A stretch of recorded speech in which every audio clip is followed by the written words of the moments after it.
Innal hamdalillah nahmaduhu wa nasta'inuhu wa nastaghfiruh wa na'udzu billahi min shururi anfusina wa min sayyiati a'malina. Man yahdihillahu fala mudilla lahu wa man yudlil fala hadiya lahu. Asyhadu an la ilaha illallah wahdahu la syarika lahu wa asyhadu anna Muhammadan abduhu wa rasuluh sallallahu alaihi wa ala alihi wa ashabihi wa sallam. Ya ayyuhalladzina amanu taqullaha haqqa tuqatih wa la tamutunna illa wa antum muslimun. Bapak ibu kaum muslimin wal muslimat, kajian rutin pembahasan akidah, pembahasan iman kepada yaumul akhir, khusus tentang kematian dan huru-hara di akhir zaman dan huru-hara di hari kiamat. Segala puji hanya untuk Allah Subhanahu wa taala yang selalu memberikan kepada kita kemudahan menuntut ilmu syar'i. Karena orang yang selalu menuntut ilmu syar'i atau sering duduk di majelis ilmu, maka selalu dia akan mendapatkan istighfar. Dia akan selalu mendapatkan istighfar dari para malaikat. Innahu layastaghfiru lil 'alim aw muta'allim man fis samawati wal ardh. Sesungguhnya seseorang yang mengajarkan ilmu aw muta'allim atau yang belajar ilmu akan dimohonkan ampun, akan diistighfarkan oleh makhluk yang ada di langit dan makhluk yang ada di bumi. Hatta al-hitanu fil ma, sampai ikan yang ada di dalam lautan. Sehingga dosa-dosa orang yang belajar ilmu syar'i, duduk di majelis ilmu seperti ini, berguguran dosa-dosanya di sisi Allah Subhanahu wa taala. Karena doa dari para malaikat.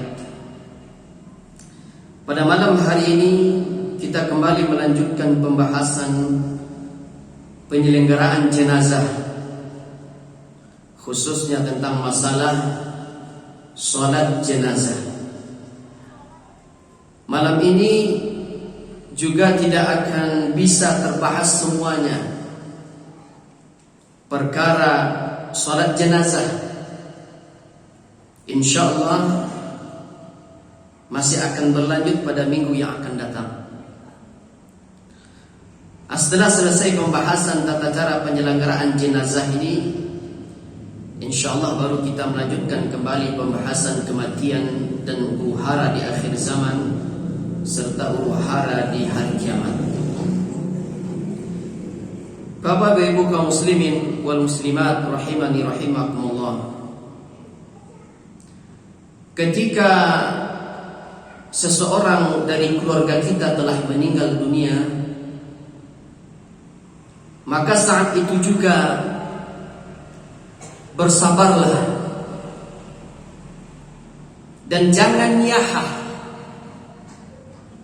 jangan meratap. Karena meratap adalah kebiasaan orang-orang jahiliyah dahulu. Nah, tentang sabar dan niyahah ini juga butuh penjelasan yang sangat panjang. InsyaAllah akan terbahas nanti pada waktunya. Jadi bersabar, jangan niyahah, jangan meratap. Jangan niyahah, jangan meratap. Tapi ucapkanlah ketika saudara kita atau keluarga kita telah meninggal dunia, ucapkanlah kalimat istirja. Inna lillahi wa inna ilaihi raji'un. Begitu ruhnya selesai dicabut, inna lillahi wa inna ilaihi raji'un. Sungguhnya kami ini milik Allah dan akan kembali kepada Allah Subhanahu wa ta'ala. Nah, kemudian saat itu juga langsung berdoa kepada Allah Subhanahu wa ta'ala. Allahumma ajirni fi musibati. Ya Allah, berikan pahala kepadaku dalam musibah ini. Langsung doa. Wa akhlif li khairan minha. Dan gantilah untukku yang lebih baik dari musibah ini. Ini doanya. Langsung kita membaca doa. Ini doa yang dibaca ketika pertama kali menerima musibah. Doa ini dibaca ketika pertama kali menerima musibah. InsyaAllah minggu yang akan datang saya bagikan lagi.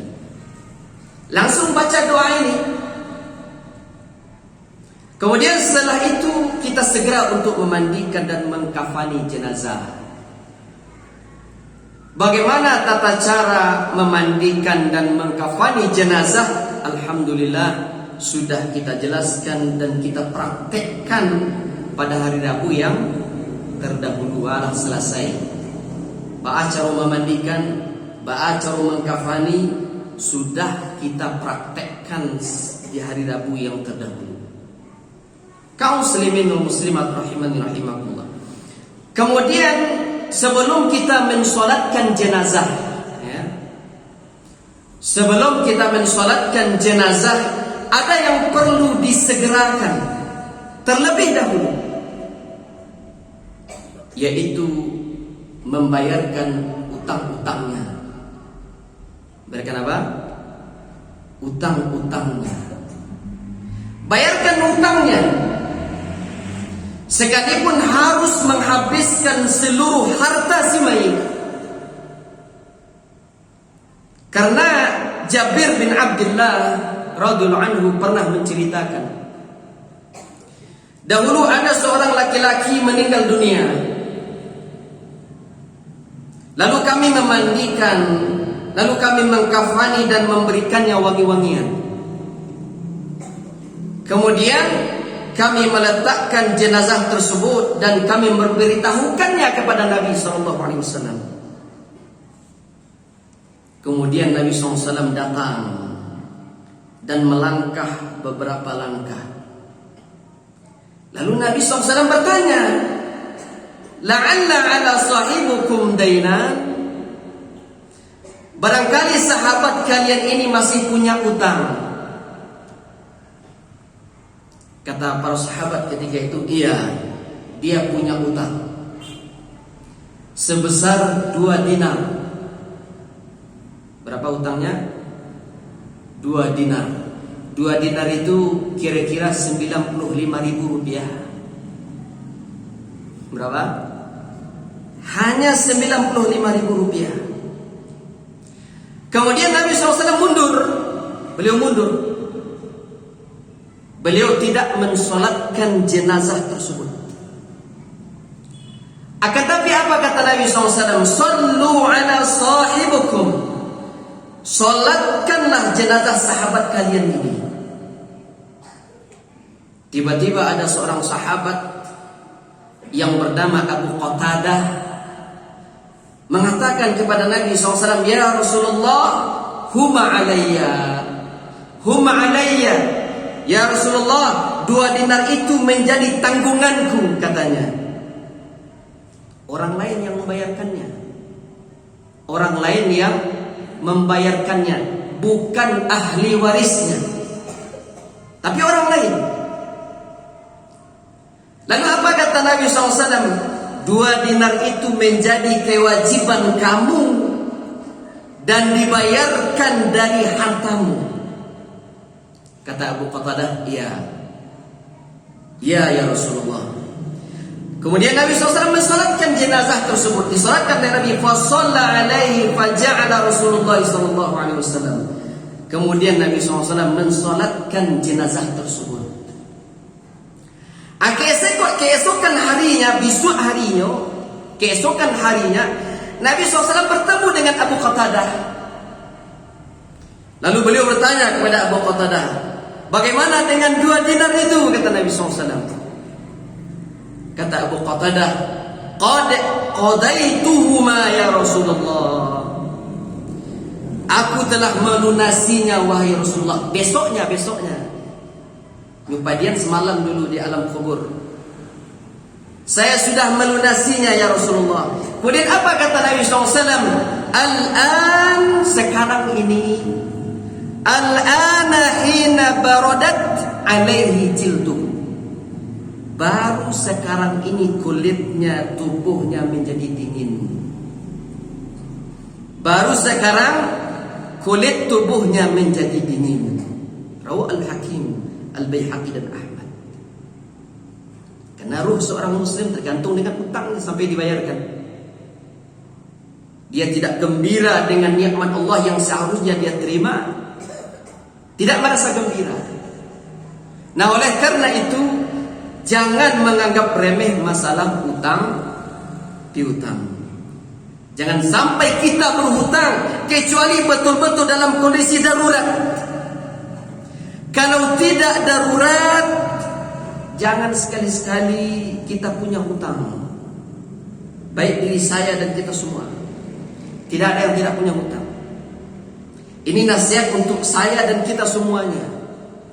Kalau tidak darurat, jangan sekali-kali kita memiliki hutang.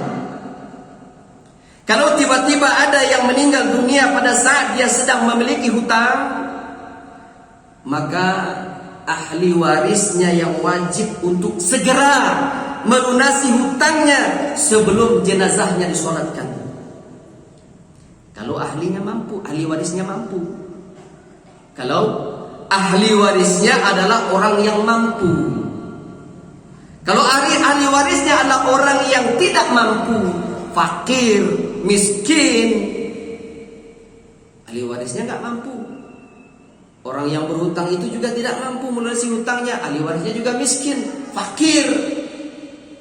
Maka kaum muslimin muslimat menyedekahkan hutang itu kepada semayit lebih baik di sisi Allah Subhanahu wa taala. Karena ada pahala yang sangat luar biasa di sisi Allah Subhanahu wa taala. Sebagaimana firman Allah Azza wa Jalla, "Wa in kana dzu usratin fanadhiratun ila maisarah." Jika orang yang berhutang itu dalam kesulitan, berilah dia tenggang waktu sampai dia mendapatkan kelapangan. Wa antasaddaqu khairul lakum. Jika kalian menyedekahkan hutang itu, maka itu lebih baik bagi kalian. In kuntum ta'lamun, jika kalian mengetahui. Al-Baqarah 280. Karena siapa yang menyedekahkan, coba perhatikan pahala yang luar biasa ini. Siapa yang menyedekahkan hutangnya kepada orang yang tidak mampu membayar hutangnya, maka pada saat dia telah meninggal dunia, dosa-dosanya akan diampuni oleh Allah Subhanahu wa taala. Dosa-dosanya akan diampuni oleh Allah Subhanahu wa taala. Sebagaimana sabda Nabi SAW yang menceritakan tentang seorang laki-laki yang tidak pernah mengamalkan kebaikan sedikit pun. Ada laki-laki yang tidak pernah mengamalkan kebaikan. Kalau jemaah sekalian masih ada kebaikan, banyak kebaikannya. Puasa sunnah Senin Kamis, puasa Yaumil Bir, salat sunnah rawatib, salat tahajud, dan ibadah-ibadah yang lain. Banyak kebaikannya. Sedekah. Orang ini tidak ada kebaikan. Tidak ada kebaikan sedikit pun. Kecuali dia sering memberikan utang kepada manusia.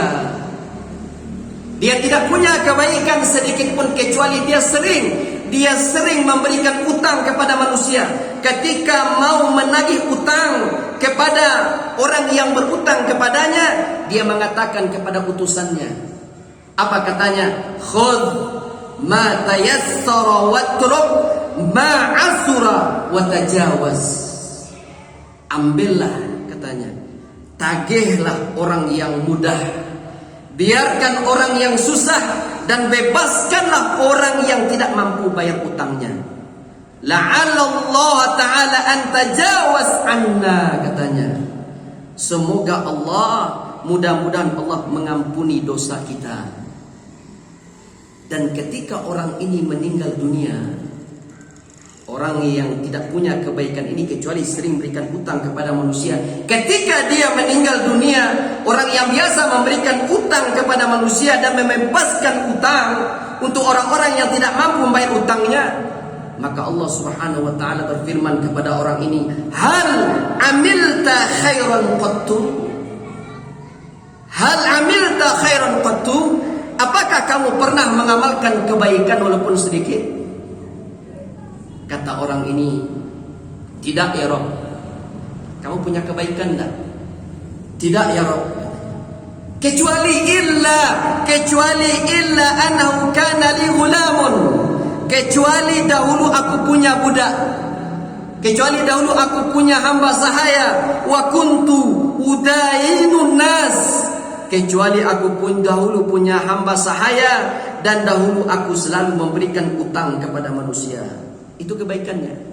Ketika aku mengutus hamba sahayaku untuk menagih hutang, lalu mengatakan kepadanya, ambillah, tagihlah orang yang mudah, biarkan orang yang susah, dan bebaskanlah orang yang tidak mampu membayar utangnya.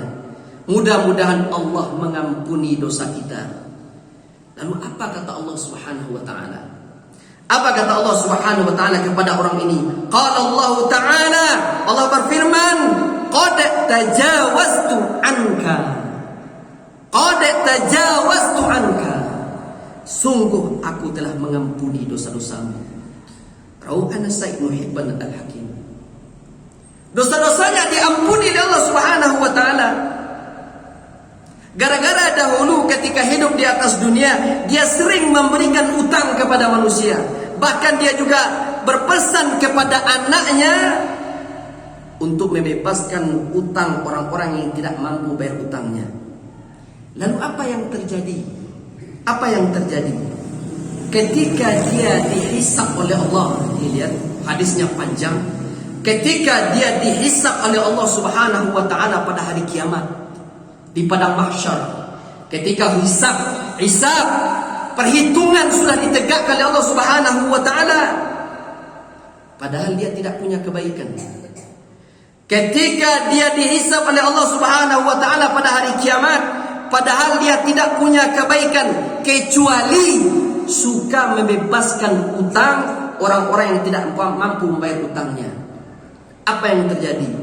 Yang terjadi kepada orang ini adalah pada hari kiamat Allah Subhanahu wa taala menyelamatkan dia dari kesusahan hari kiamat dan menaungi orang ini di bawah naungan arasy Allah, di bawah naungan arasy Allah Subhanahu wa taala, sehingga dia tidak kepanasan dari matahari yang jaraknya hanya 1 jengkal. Luar biasa. Dia dinaungi di bawah naungan arasy Allah Azza wa Jalla. Sebagaimana Nabi SAW menyebutkan hadis dari Abu Qatadah, Nabi SAW bersabda, "Man sarrahu an yunjiyahu Allah min kurabi yaumil qiyamah." Barang siapa yang senang diselamatkan oleh Allah Subhanahu wa taala dari kesusahan pada hari kiamat. Siapa yang senang diselamatkan Allah Subhanahu wa taala dari kesusahan pada hari kiamat, dan hendaklah dia memberikan kemudahan kepada orang yang kesulitan bayar hutang. Falyunaffis an mu'sirin aw yad'anhu. Maka hendaklah dia memberikan kemudahan kepada orang yang kesulitan bayar hutang, aw yad'anhu, atau dia menghapuskan hutang itu darinya. Rawahu Muslim. Ketika ini pahala besar untuk orang yang tidak mampu bayar hutang ketika dia meninggal dunia, lalu dia bebaskan. Ketika dia menghapuskan hutang itu dari orang yang berhutang kepadanya, maka pada hari kiamat nanti, ketika matahari atau sejengkal dari dia, maka dia akan berada di bawah naungan arasy Allah Subhanahu wa taala. Di mana? Di bawah naungan arasy Allah Azza wa Jalla. Sebagaimana hadits dari Abu Hurairah, Nabi SAW bersabda, "Man anzara mu'siran aw wada'alahu." Siapa yang memberikan tempo, ya, siapa yang memberikan tempo kepada orang yang kesulitan membayar utang atau menghapuskan utang itu darinya, adallahu Allahu yaumal qiyamati tahta dhilla arsyihi yauma la dhilla illa dhilluh.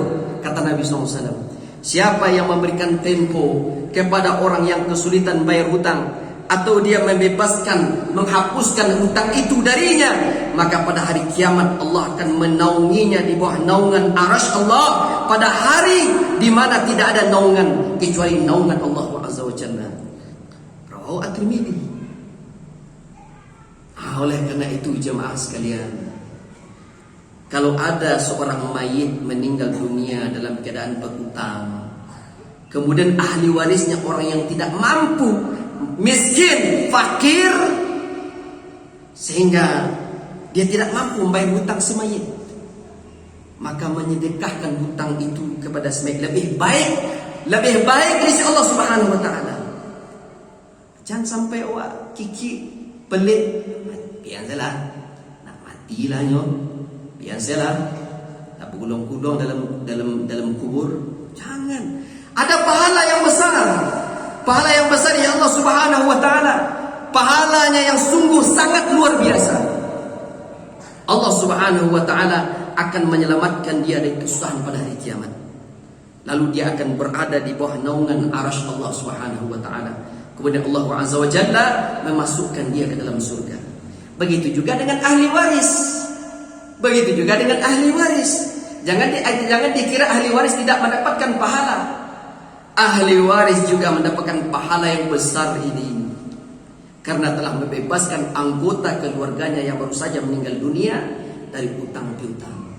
Jangan dikira ahli waris tidak dapat pahala. Dia dapat pahala juga, pahala yang besar ini, insyaallah Subhanahu wa taala. Kaum muslimin wal muslimat rahimani rahimakumullah. Nah, setelah jenazah dimandikan dan dikafani, kemudian ahli waris sudah membayarkan utang piutang si mayit, maka kita segera untuk mensolatkan jenazah. Solat jenazah hukumnya fardu kifayah. Fardu apa? Fardu kifayah. Kalau sebagian orang sudah menunaikannya, maka gugur kewajiban yang lain. Itu yang disebut fardu kifayah. Akan tetapi ada orang-orang yang tidak wajib disolatkan ketika mereka meninggal dunia. Ada orang-orang yang tidak wajib disolatkan ketika mereka meninggal dunia. Yang pertama, orang yang mati syahid. Orang yang mati syahid tidak wajib disolatkan. Orang yang mati syahid tidak wajib disolatkan jenazahnya, karena Nabi SAW tidak pernah mensolatkan jenazah para syuhada, baik yang gugur di perang Uhud atau perperangan yang lainnya. Tidak disolatkan, tidak wajib. Yang kedua, anak kecil. Anak kecil yang meninggal dunia sebelum baligh. Ya. Anak kecil yang meninggal dunia sebelum baligh tidak wajib disolatkan. Tidak wajib disolatkan sebagaimana Nabi SAW tidak mensolatkan putranya Ibrahim yang meninggal dunia ketika usia 18 bulan. Berapa bulan? 18 bulan berapa bulan? Setahun. Setahun setengah. Meninggal dunia Ibrahim putra Nabi SAW. Tapi Nabi SAW tidak mensolatkan jenazahnya.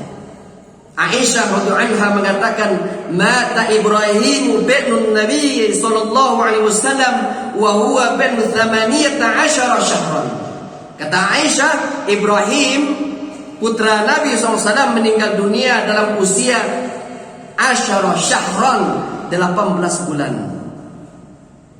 Falam yusalli alaihi Rasulullah sallallahu alaihi wasallam, dan Rasulullah SAW tidak mensolatkan jenazahnya.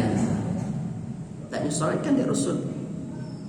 Putranya Ibrahim meninggal dunia, tidak disolatkan oleh Nabi SAW.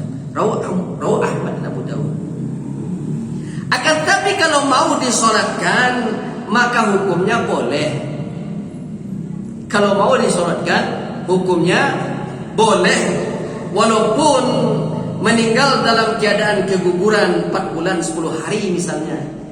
Kalau 4 bulan kan sudah ada ruh, ya. Kalau sudah ada ruh, ya kita selenggarakan seperti selenggarakan jenazah yang lainnya. Walaupun keguguran 4 bulan 10 hari. Kalau mau disolatkan, silahkan. Silahkan. Akan tetapi hukumnya tidak wajib. Hukumnya tidak wajib. Kalau nak disolatkan, tak apa. Jangan heran lo nanti. Ada di kampung awakku anak kecil meninggal, kemudian dia lah faham sunnah, lalu tidak disolatkan, langsung dikuburkan. Itu ajaran apa lo itu? Orang yang tak faham, yang tak berilmu, ya. Yang tidak berilmu pasti itu ajaran apa? Ajaran apa itu? Kadang-kadang sebagian orang tidak paham ilmu karena tidak tahu ilmu, itu akibatnya. Langsung memvonis macam-macam. Kalau mau disolatkan silahkan. Akan tapi hukumnya tidak wajib. Jadi kalau ada anak kecil meninggal sebelum balik tidak disolatkan, jangan heran. Jangan heran. Kayak itu sunnah Nabi SAW. Kalau disolatkan boleh, silahkan solatkan. Begitu juga dengan orang yang mati syahid dalam perperangan, jenazahnya boleh disolatkan, boleh juga tidak disolatkan, karena hukumnya tidak wajib. Nah, selain anak kecil yang meninggal dunia sebelum balik dan orang yang mati syahid, maka jenazah mereka wajib untuk disolatkan. Selain anak kecil yang meninggal dunia sebelum balik dan orang yang mati syahid, maka wajib jenazah mereka untuk disolatkan. Kecuali kalau orang-orang musyrik dan orang-orang munafik, haram hukumnya untuk disolatkan jenazahnya. Kalau dia orang musyrik atau orang munafik, haram hukumnya untuk disolatkan jenazahnya. Tak boleh. Sebagaimana riwayat Umar bin Khattab. Ini lihat riwayatnya panjang. Riwayat dari Umar bin Khattab radhiyallahu anhu menyebutkan ketika Abdullah bin Ubay bin Salul meninggal dunia, Nabi SAW diundang ke rumahnya untuk mensolatkan jenazahnya. Pada waktu Nabi SAW sudah berdiri untuk mensolatkan jenazah Abdullah bin Ubay bin Salul, seorang munafik besar. Ketika Rasul sudah berdiri untuk mensolatkan jenazah Abdullah bin Ubay, Umar bin Khattab meloncat ke arah Nabi SAW. Meloncat Umar bin Khattab. Lalu Umar mengatakan kepada Rasul, "Ya Rasulullah, atusalli ala udwillahi bin Ubay bin Salul?" Ya wahai Rasulullah, apakah engkau akan mensolatkan jenazah musuh Allah Ibnu Ubay bin Salul? Wa qad qala yauma kana wa kana. Padahal pada hari itu dia sudah mengatakan ini dan ini dan itu. Kata Umar, kemudian apa kata Umar? Aku membeberkan kepada Nabi SAW apa yang pernah dikatakan oleh Ibnu Ubay bin Salul. Alaysa qad nahaka Allah an tusalliya 'alal munafiqin? Bukankah Allah telah melarang engkau mensolatkan jenazah orang-orang munafik? Allah berfirman, kamu memohonkan ampun untuk mereka atau kamu tidak memohonkan ampun untuk mereka sama saja. Walaupun kamu memohonkan ampun untuk mereka 70 kali, tetapi Allah tidak akan memberikan ampunan kepada mereka. Itu adalah surat At-Taubah 80. Mendengar ini Nabi SAW tersenyum. Kemudian beliau mengatakan, "Akhir anni ya Umar." Akhirnya ya Umar, mundur wahai Umar, mundur, kata Nabi SAW. Akan tetapi Umar semakin banyak melontarkan kata-kata kepada Nabi SAW. Ubay bin Salul pernah mengatakan ini dan itu. Bukankah Allah sudah melarang engkau mensolatkan jenazah orang-orang munafik? Kemudian apa kata Nabi SAW? Inni khuyirtu fakhtartu. Kata Nabi SAW, sesungguhnya aku telah diberikan pilihan dan aku harus memilih. Lalu Umar bin Khattab radhiyallahu anhu mengatakan kepada Nabi SAW, innahu munafik, sesungguhnya dia ini orang munafik. Akan tetapi Nabi SAW tetap mensolatkan jenazah Abdullah bin Ubay bin Salul. Mensolatkan juga oleh Nabi. Tetap Nabi SAW mensolatkan jenazah Ubay bin Salul, dan para sahabat yang lainnya ikut mensolatkannya. Kemudian Nabi SAW berjalan mengiringi jenazah Ubay bin Salul. Lalu beliau berdiri di sisi kuburan Ubay bin Salul sampai pemakamannya selesai. Akan tetapi tidak lama setelah itu turunlah firman Allah Subhanahu wa taala dalam surah At-Taubah ayat 84. Turun firman Allah dalam surah At-Taubah ayat 84, "Wa la tusalli 'ala ahadin minhum mata abadan." Jangan engkau Muhammad melaksanakan salat jenazah untuk seseorang yang mati di antara orang-orang munafik abadan, selama-lamanya. Jangan kamu salatkan, kata Allah Subhanahu wa taala. Selama-lamanya. Wala taqum ala qabrihi. Jangan kamu berdiri mendoakan mereka di atas kuburnya. Jangan mendoakan mereka. Innahum kafaru billahi wa rasulih. Sesungguhnya mereka ingkar kepada Allah dan Rasulnya. Wa matu wa hum fasiqun. Dan mereka itu dalam keadaan fasik. Dalam surah Taubah 84. Lalu apa kata Umar? Bin Khattab radhiyallahu anhu? Fama shalla Rasulullah sallallahu alaihi wasallam ba'dahu ala munafiq. Kata Umar bin Khattab, setelah itu Rasulullah SAW tidak pernah lagi mensolatkan jenazah orang munafik. Tidak pernah lagi. Wala qama ala qabrihi hatta qabadahu Allah. Serta tidak pernah beliau lagi berdiri di sisi kuburan orang munafik sampai Allah mencabut nyawa beliau. Sejak saat itu tidak pernah lagi Nabi SAW mensolatkan jenazah orang-orang munafik, dan tidak pernah lagi beliau berdiri mendoakan mereka di sisi kuburannya. Hati-hati ini, ya. Hati-hati dengan munafik besar. Hati-hati dengan munafik besar. Kita sudah pernah membahas tentang munafik besar. Munafik besar yang mengeluarkan pelakunya dari Islam. Tempat mereka ada pada tingkatan neraka yang paling bawah. Sebagaimana firman Allah, innal munafiqina fid darkil asfali minan nar. Sesungguhnya orang-orang munafik itu ditempatkan di neraka yang paling bawah. Dan surah An-Nisa. Karena Allah Subhanahu wa taala mensifati orang-orang munafik besar ini dengan kekufuran. Allah Subhanahu wa taala mensifati orang-orang munafik ini dengan tidak ada iman, mengolok-olok agama. Coba saya lihat ini.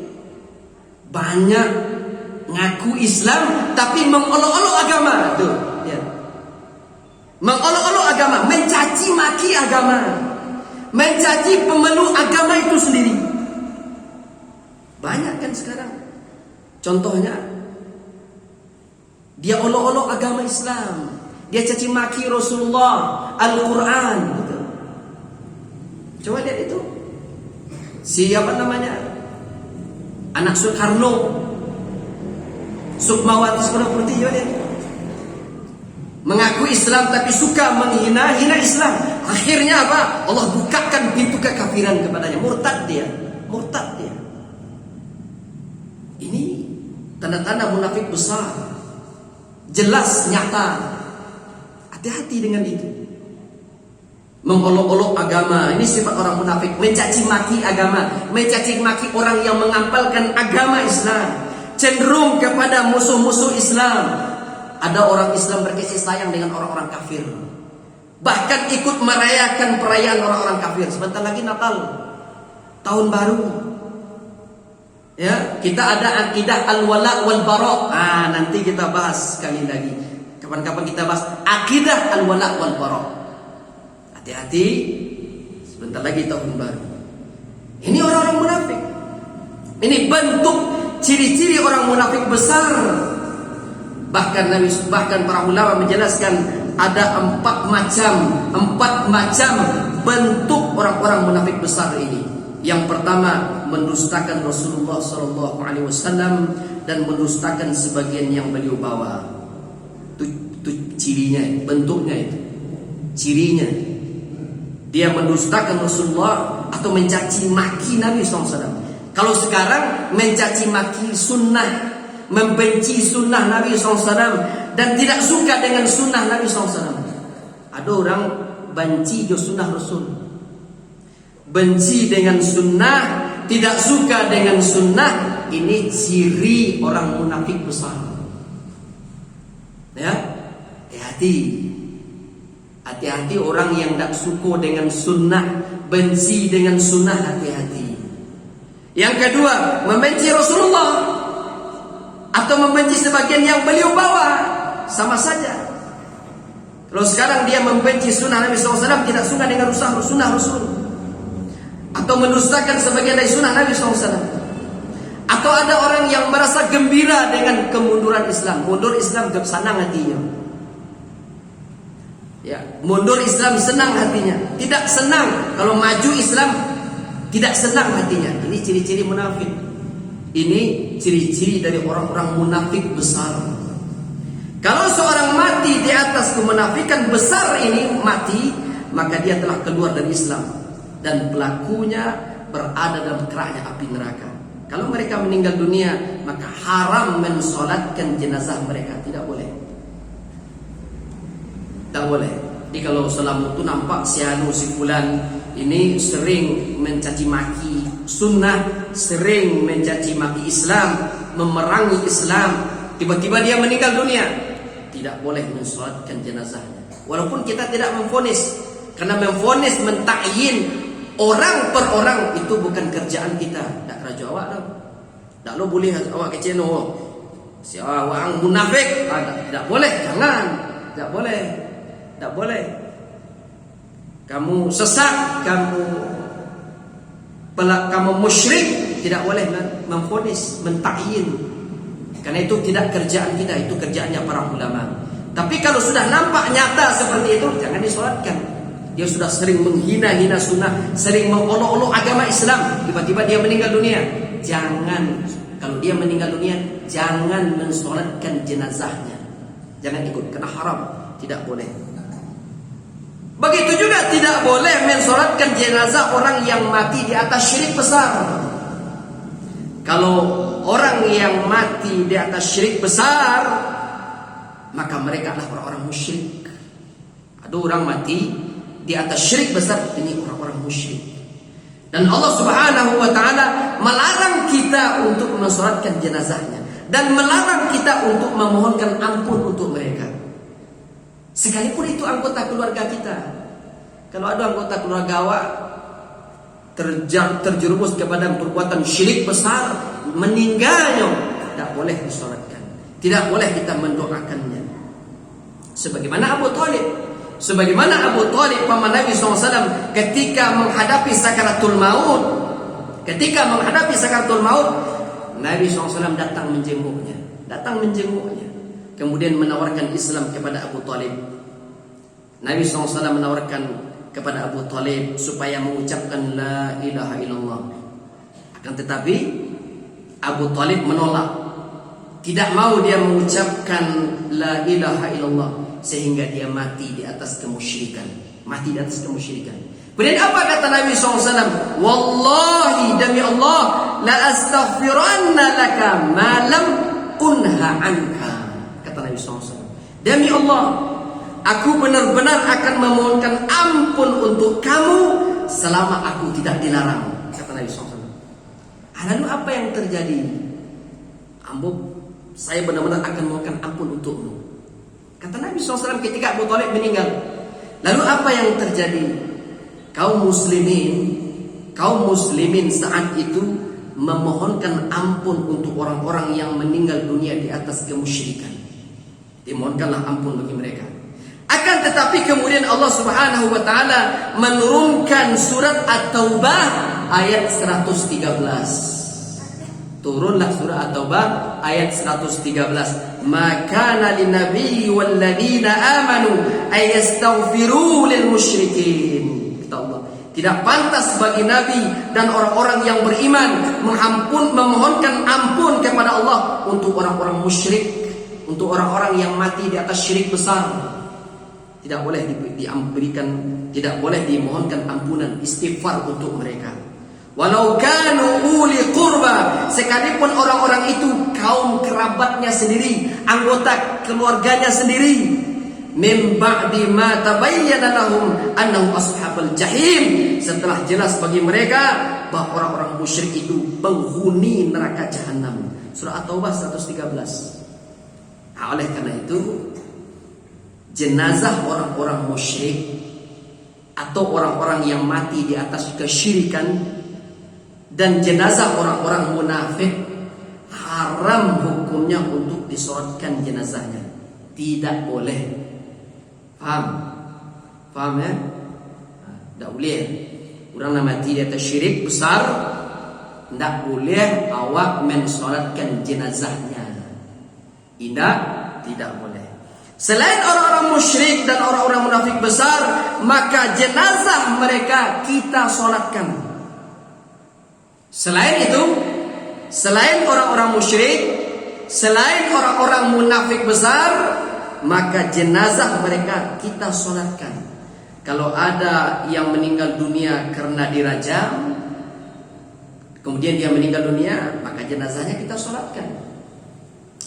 Kalau ada yang meninggal dunia tapi solat wajibnya bolong-bolong, kadang-kadang solat, kadang-kadang enggak. Kadang-kadang sholat setahun tuh sholat mungkin bulan Maret, di bulan Juli misalnya, kemudian nanti bulan November sholat lagi, nah, gitu kan?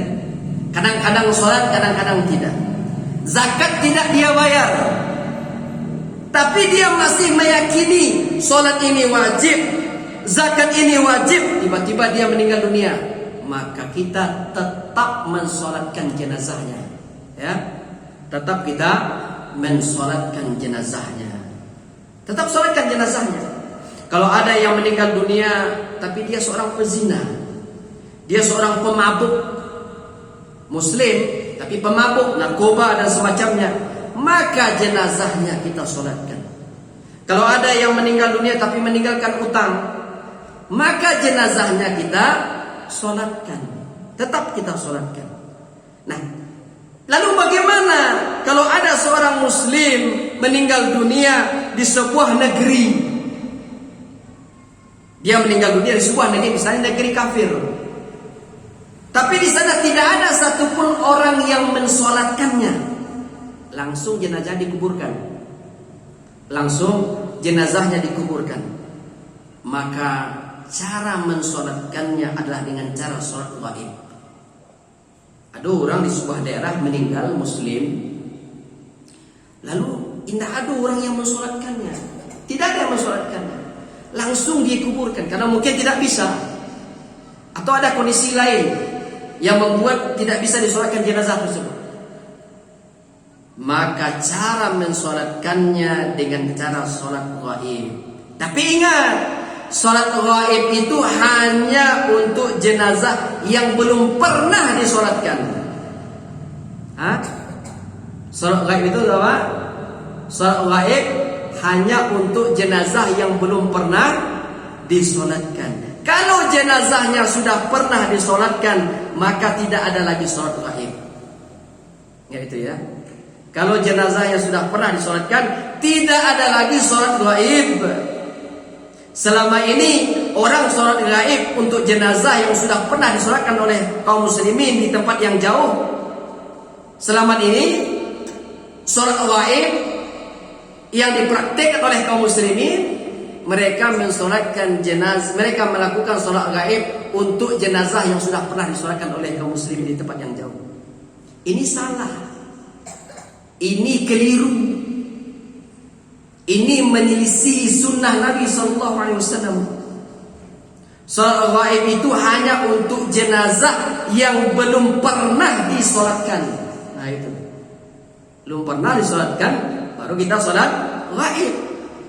Sebagaimana yang dilakukan oleh Nabi SAW kepada Raja An-Najasyi, seorang raja Habasyah yang meninggal dunia di Habasyah, dan tidak ada seorang pun yang mensolatkan jenazahnya.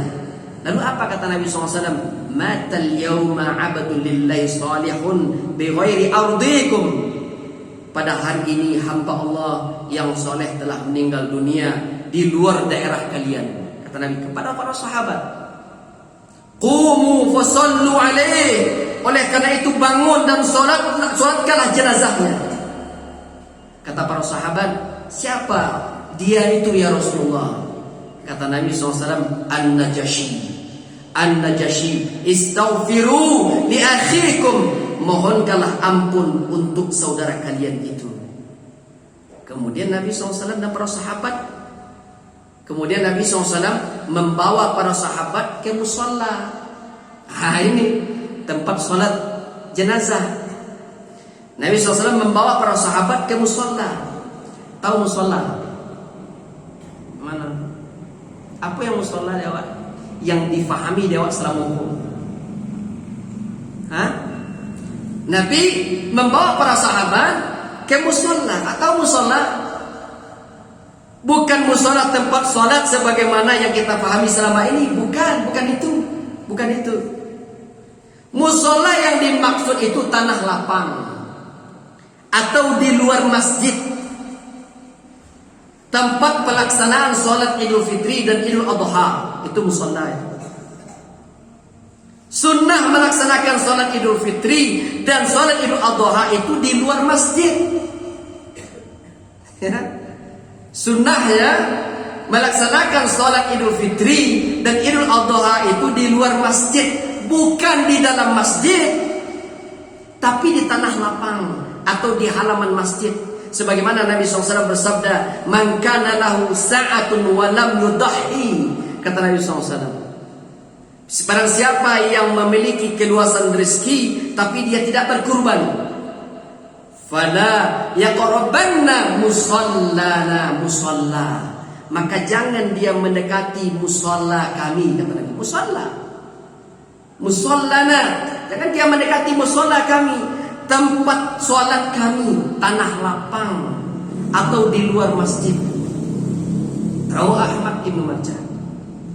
Di luar masjid maksudnya, di luar masjid itu maksudnya di halaman masjid atau di tanah lapang. Kedua-duanya adalah musalla. Itu di muka masjid itu musalla, bukan musalla yang tempat sholat yang kita pahami sekarang.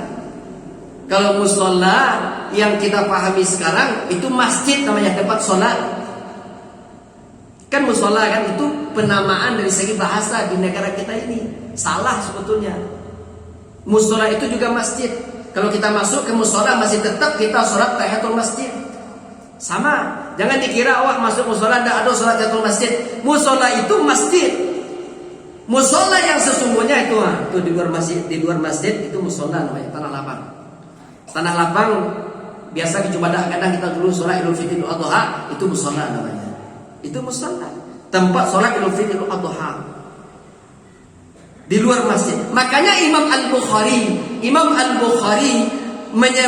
menamakan satu bab dalam kitab sahihnya. Lihatlah, kitab Sahihul Bukhari, Fathul Bari. Coba buka satu bab. Ada satu bab di situ dalam kitab Sahihul Bukhari, judulnya Al-Adha wal Manhari bil Musalla. Salat Idul Adha dan menyembelih kurban diadakan di musalla, di tanah lapang. Nah itu. Jadi di tanah lapanglah sunnahnya melaksanakan sholat Idul Fitri, di tanah lapanglah sunnahnya melaksanakan sholat Idul Adha. Begitu juga sholat jenazah. Begitu juga sholat jenazah. Sebagaimana Nabi SAW membawa para sahabat ke musola, ke tanah lapang atau ke halaman masjid. Dalam riwayat lain Nabi SAW membawa para sahabat ini ke kuburan Baqi'. Beliau tidak membawa para sahabat ke dalam masjid untuk mendirikan salat gaib atas kematian Raja An-Najasyi. Akan tetapi beliau membawa para sahabat ke musola di luar masjid, di samping masjid, di tanah lapang. Sebagaimana anna Rasulullah sallallahu alaihi wasallam na'an Najashiyya fil yaumil ladzi mata fihi. Bahwasanya Rasulullah sallallahu alaihi wasallam mengumumkan kematian Raja An-Najasyi di hari kematiannya. Ayat ini kharaja ilal musalla. Kemana daripada Nabi SAW? Kharaja ilal musalla. Beliau pergi ke tanah lapang, tempat pelaksanaan solat. Bukan ke dalam masjid. Bukan ke dalam masjid. Jenazah ini. Ini solat gaib. Bukan solat jenazah secara langsung, tapi solat gaib. Kemana Nabi bawa? Keluar masjid solat gaibnya. Kharaja ilal musalla. Pergi ke tanah lapang. Fasaffa bihim wa kabbara arba'an. Lalu mengatur barisan mereka, kemudian bertakbir 4 kali. Riwayat Bukhari wa Muslim. Jadi Nabi SAW tidak membawa para sahabat ke dalam masjid untuk mendirikan salat gaib atas kematian An-Najasyi. Akan tetapi beliau membawa para sahabat ke tanah lapang. Begitu juga riwayat dari Jabir. Dari Jabir banyak riwayatnya, banyak hadisnya. Jadi kalau seandainya nanti ada orang meninggal dunia, orang yang paham sunnah, disolatkan di halaman masjid, jangan heran. Ima solat, kan aneh kan? Awak tak tahu sunnah selama ini, aneh tak? Seandainya solat jenazah itu di luar masjid situ, ya, awak lakukan sebagaimana yang dicontohkan oleh Nabi SAW. Orang-orang yang tak tahu menganggap aneh. Islam itu asing, kata Nabi SAW. Bada'al Islamu ghariban. Islam itu asing awalnya. Ketika Islam itu baru datang asing. Aneh nih, apa ini, kata orang kafir Quraisy. Apa ini? Aneh. Badal Islamu ghariban. Islam itu asing awalnya. Wa sayaudu kama bada'a ghariban. Islam itu akan kembali asing sebagaimana awalnya. Sekarang. Kata Nabi SAW, Islam itu akan kembali asing sebagaimana awalnya. Fatuba lil ghuraba. Berbahagialah orang-orang yang asing.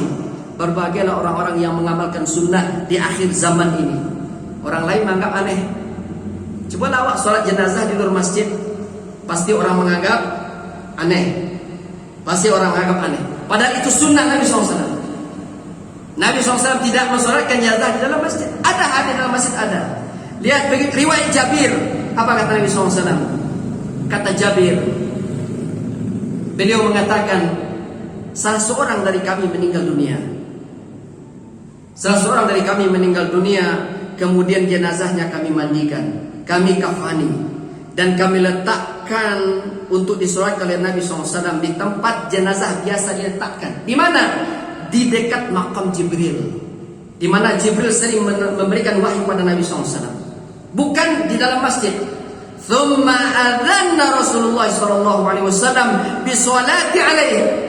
Kemudian kami memberitahukan kepada Rasulullah agar mensolatkannya. Faja'a ma'ana. Kemudian beliau datang bersama kami. Fasalla alaihi. Kemudian beliau datang bersama kami. Kemudian setelah itu kami mensolatkannya. Tidak di dalam masjid. Di mana jenazah disolatkan oleh Nabi SAW? Bukan di dalam masjid. Akan tetapi di tanah lapang atau di luar, di halaman masjid. Di tanah lapang atau di halaman masjid. Oleh karena itu, ibu-ibu jemaah sekalian, yang lebih afdal, ingat ini, yang lebih afdal, jangan beko di ini pula. Wah, ini wajib ini. Wajib ini di luar masjid melaksanakan solat jenazah. Yang lebih afdal untuk melaksanakan solat jenazah adalah di luar masjid, seperti di halaman masjid atau di tanah lapang. Sebagaimana solat Idul Fitri dan Idul Adha.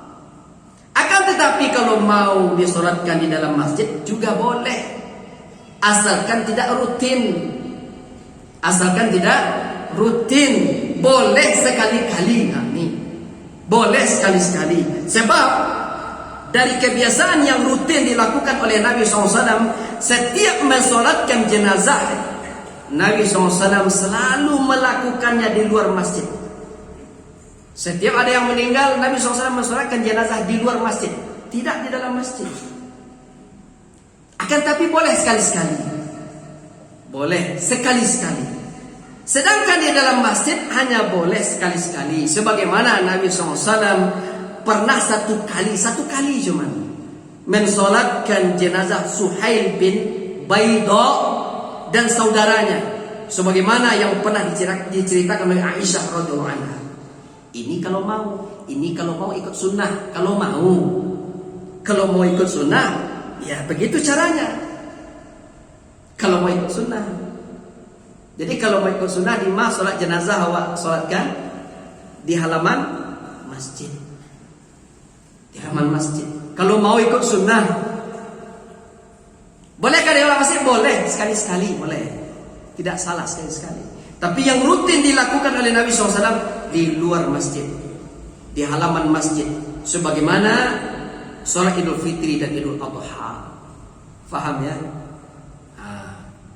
Ini Islam, ini sunnah Nabi SAW. Coba lihat, kalau kita mau mengikuti tata cara yang dicontohkan oleh Nabi SAW dalam beribadah kepada Allah, maka banyak sekali sunnah-sunnah yang kita tinggalkan, banyak sekali. Kalau kita ikuti semuanya akan letih, kita akan capek, panik awak mengikutinya. Makanya ikutilah yang sunnah sewa, ikutilah panik awaknya. Apalagi mengikuti ibadah-ibadah yang tidak ada tata cara contohnya dari Nabi SAW. Nah, sampai sekali dulu kajian kita, karena waktu Isya sudah masuk. Ini masih bersambung ya. Ini masih bersambung pembahasan tentang tata cara sholat jenazah, karena tata caranya belum kita jelaskan. Nah, ini yang berkaitan dengan sholat, berkaitan dengan masalah-masalah yang ada di sholat jenazah. InsyaAllah kajian ini akan kita sambung di hari Rabu yang akan datang, sebagaimana biasa. Dari maghrib sampai isya kajian akidah ini. Kalau ada kesalahan itu dari saya dan dari syaitan, kebenaran datang dari Allah dan Rasulnya. Akhir da'wana walhamdulillahirabbil alamin. Subhanallah bihamdik, asyhadu an la ilaha illa anta, astaghfiruka wa atubu ilaik. Wassalamualaikum warahmatullahi wabarakatuh.